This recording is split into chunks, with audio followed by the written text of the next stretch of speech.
A sua empresa começa segunda-feira organizada ou já pegando fogo? Porque a verdade é uma só. Uma empresa, ela cresce sem olhar para os números, ela cresce sem direção. E muitos dos empresários que eu atendo, quando eles chegam para fazer um trabalho comigo, eles só percebem que estão perdendo dinheiro quando a conta não fecha no final do mês. Por isso, nesse vídeo, eu vou te apresentar 5 indicadores de gestão que todo empresário devia olhar na segunda-feira.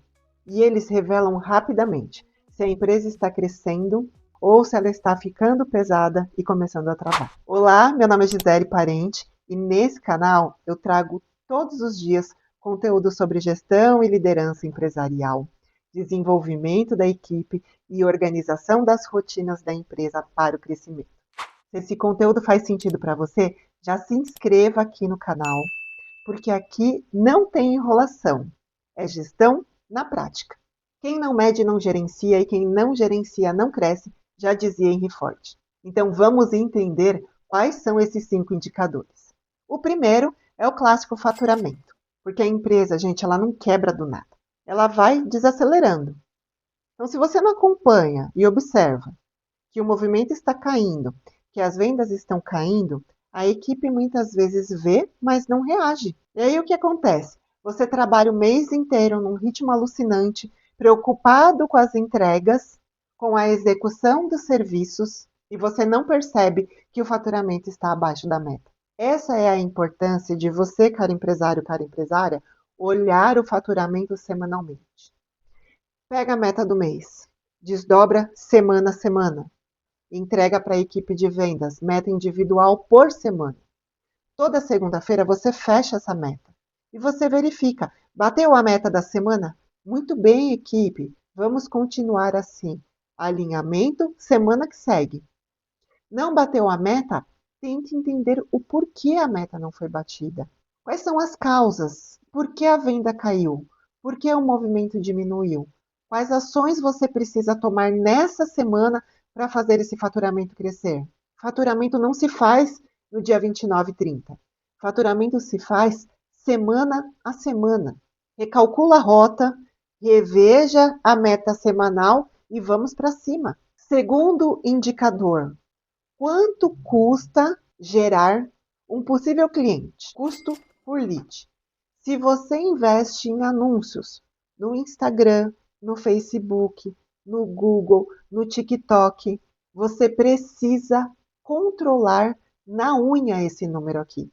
Senão você perde dinheiro com muita facilidade. E está sim, gente, de dono, de dona de empresa, que coloca dinheiro lá no patrocinado e não entende se estão chegando clientes. É aqui que você tem que olhar. Olhar toda semana. Ah, o movimento do WhatsApp está alto. Estão chegando pessoas aqui, olha, de monte. Mas essas pessoas estão convertendo em vendas? Você precisa identificar. Custo por lead baixinho demais significa que estão chegando pessoas desqualificadas, curiosos, pessoas que não têm o perfil do teu cliente. Teu custo por lead está muito alto, significa que você está selecionando demais e com certeza perdendo vendas. Então você precisa acompanhar esse custo por lead na segunda-feira e na terça-feira já sentar com a sua equipe aí de marketing e ajustar essas campanhas. Falar, galera, ó, tá chegando um monte de gente desqualificada aqui. Eu vendo porta. Tá chegando aqui gente que tá me pedindo janela, gente me pedindo piso, gente me pedindo tijolo. Eu não vendo tijolo, eu vendo portas. Entende? Então, olha a importância de olhar o custo por lead por semana. Vamos para o próximo indicador, custo de aquisição de clientes. Mesmo que você tenha uma campanha boa, calibrada ali, você vai ter uma taxa de conversão. Uma parte das pessoas que chegarem na tua empresa através dos anúncios compra, outra parte não compra. Então você precisa entender qual é o custo de aquisição de clientes. Se você tem um cliente chegando e ele custa R$ 300, e o teu produto ou o teu serviço é vendido por 500, peraí, tem coisa errada.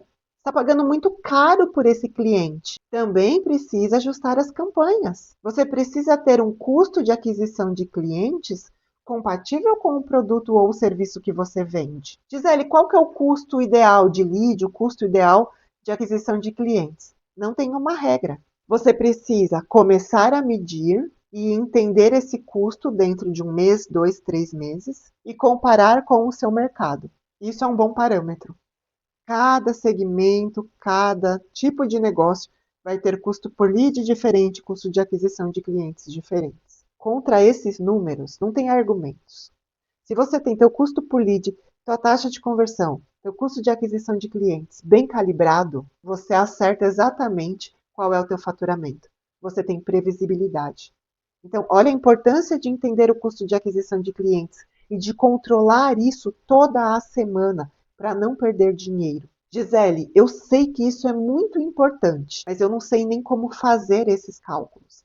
Eu quero convidar você para vir conhecer Programa de Implementação de Estrutura Escalável. É um programa que eu desenvolvi de gestão empresarial.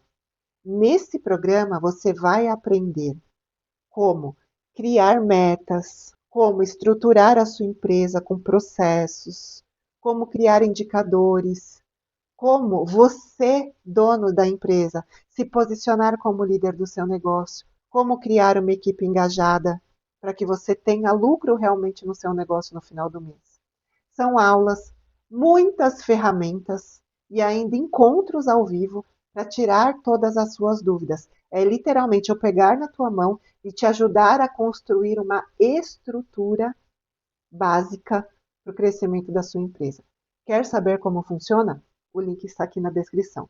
Vamos falar aqui do quarto indicador. E olha só, o quarto e o quinto são ouro, são onde as empresas mais perdem dinheiro. O quarto indicador, reclamação de clientes. A maioria das empresas mede a reclamação de clientes, mas não da forma correta. Um cliente reclama. O que você faz? Vou lá e resolvo o problema. Errado. O segundo passo, depois de resolver o problema, é entender a causa raiz do problema. Por que o cliente reclamou? Ah, ele reclamou de atraso. Por que atrasou? Você precisa entender. Foi um problema pontual? Ou é um problema sistêmico dentro da sua empresa? Vários atrasos estão acontecendo. Entenda a causa raiz. O cliente reclamou do acabamento do serviço. Qual é a causa raiz? Pode ser lá no processo comercial. Não precisa exatamente ser um problema de execução. Só que se você não parar para analisar a causa raiz do problema, esse problema de tempos em tempos ele vai se repetir dentro da sua empresa.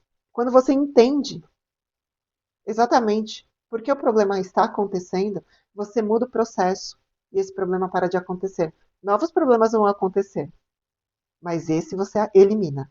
Eu tive aqui recentemente um aluno que chegou e falou: Gisele, a gente reclama demais. Eu falei: tá bom, vamos entender. Quais são as causas? Ah, não sei. Então você vai levantar as causas e você vai trazer aqui no nosso próximo encontro. Aí ele trouxe lá uma lista. Aí nós vamos entender. Por que o cliente reclama? Ah, exatamente disso que eu falei agora, do atraso. Por que está atrasando? Qual é a causa? Qual é o ponto? E aí nós identificamos uma falha de processo. Fizemos ali 3 pontos de reclamação. Nos 3 pontos nós chegamos em causas diferentes de processo, processos diferentes que precisavam ser melhorados. Então olhe para a reclamação do seu cliente como uma bela consultoria que ele está te dando. Traga para dentro da empresa, analise o seu processo e melhore. Quinto indicador: custo da não qualidade, custo de retrabalho, custo dos erros, produto perdido, custo, serviço refeito, custo, equipe que precisa corrigir erros toda hora, custo, a reclamação de cliente, custo. Tudo isso faz você ir perdendo dinheiro, ó, a conta gotas aí na sua empresa. E se você não mede isso, você não identifica o quão grande é esse problema dentro do seu negócio. Eu tenho clientes aqui que me falam: Gisele, é erro atrás de erro, atrás de erro, atrás de erro. Ok. Quanto custa cada erro? Não sei. Imagina, se todos os dias na sua empresa você perder R$ 150 em erros, em improdutividade, por mês, 4.500 a menos na sua conta. Aí chega no final do mês você vai dizer: ah, mas a conta não fecha aqui não. Trabalho o mês todo e não vejo dinheiro no final do mês. Estou faturando muito mais e não vejo sobrar o dinheiro. Olha o dinheiro perdido no meio do caminho, cada indicador que eu mostrei para você. E a solução aqui, gente, não é pedir mais atenção para a equipe. Não é treinar a equipe.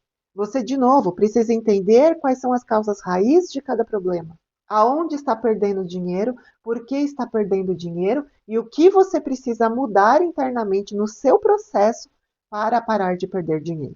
Porque onde existe padrão, os erros não se repetem. E muita atenção aqui.